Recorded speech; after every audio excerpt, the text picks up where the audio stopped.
week of Mortgage Matters in Minutes. Again, I'm your host, Brent Rasmussen, owner of Mortgage Specialists. Today is our 130th episode and an important one dealing with student loans that has been a huge conversation that's happened over the last few years with the government waiving student loans and people going to college and having larger debts and balances and payments.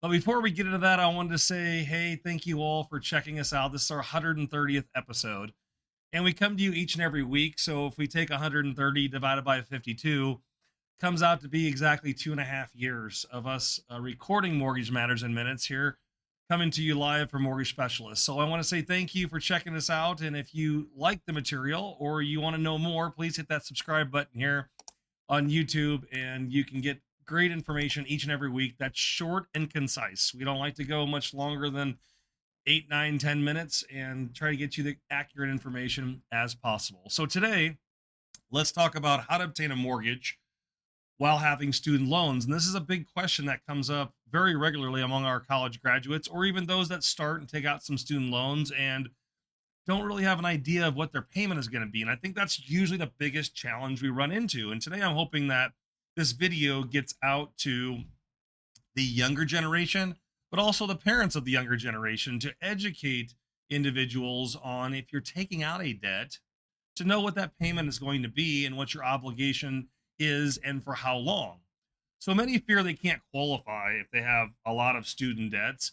And really what we look at as mortgage lenders is the payment on the student loans.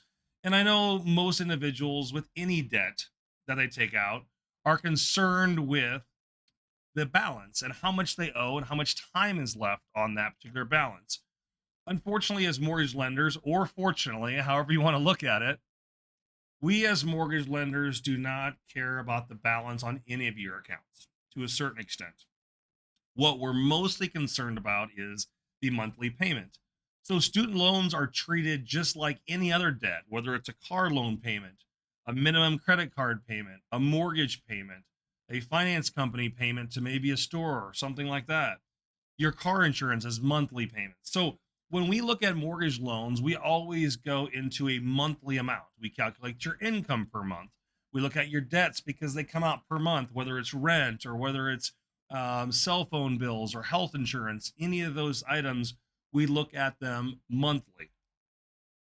So let's get into the student loan aspect and how that might impact you obtaining a mortgage. First of all, I would suggest, if you look at taking out a student loan, work with your provider to find out what payments are going to look like. I know what ends up happening much of the time is people are told misinformation. They take out large balances, use that for schooling and living and books, and then later on don't realize how much they've taken out, which might be 30, 50, $200,000, and they weren't expecting a very small payment. And a lot of times people are told, oh, don't worry about that. That's going to be forgiven or it's going to get washed away. So as mortgage lenders, even if you are in forbearance or in deferment period, which means you have a very low payment or no payment at all, we still have to calculate a minimum monthly payment. And each one of the companies and organizations that we talk about each and every week, which is Fannie Mae, Freddie Mac, FHA, VA, and USDA, all have a way of calculating what your payment would be if your payment doesn't show up. So let's backtrack that a little bit and just look at, how do mortgage lenders calculate how much you qualify for a mortgage? And we do this by calculating your debt to income ratio. And it's a basic, simple division problem that is debt divided by your income. And we've done a video on this. We short it calling it DTI. That's the abbreviation for debt to income. And in all mortgage loans, we have to be generally within 40 to 50% to get qualified, which means through a software, if you have a debt to income ratio of over 50 or over 60%, the software is going to say, no, we're not able to give you a loan because of that debt to income ratio. What they've found many years of tracking loans and data is that if you don't have enough income, there's no way you can make the payment. Maybe you have bad credit, you just aren't as organized to get the payment in on time. But if you don't have enough income, there's no way for you to qualify. So you can do your own debt to income ratio qualifications. You can look at your monthly gross income, so the money make before taxes. You can look at all your monthly obligations on your credit report, which would be again mortgages, car loans, student loans, credit cards. We don't care obviously about health insurance or cell phones or other bills, just items that are going to show up on your credit report. You can then add up all those debts and you can divide that by your gross monthly income. That's how we do it. So when we're looking at a mortgage, we're going to add an estimated mortgage payment in there and all your debts and divide that by your income. And that number's got to be between 40 and 50%. And that's really as simple as it comes. I think people will overcomplicate it because they look at their student loans and realize they have 10, 15, 20 years left and owe 30, $50,000. And again, we're not concerned about that. If you're making monthly obligations, we are set fine for getting those numbers in there. The math may not work for you though, but there's nothing, unfortunately, we can do to adjust or change that except for making a plan and understanding when you take out student loans, what those payments are going to be. And again, we see it very often where there's no payments on the credit report because you're in forbearance or deferment.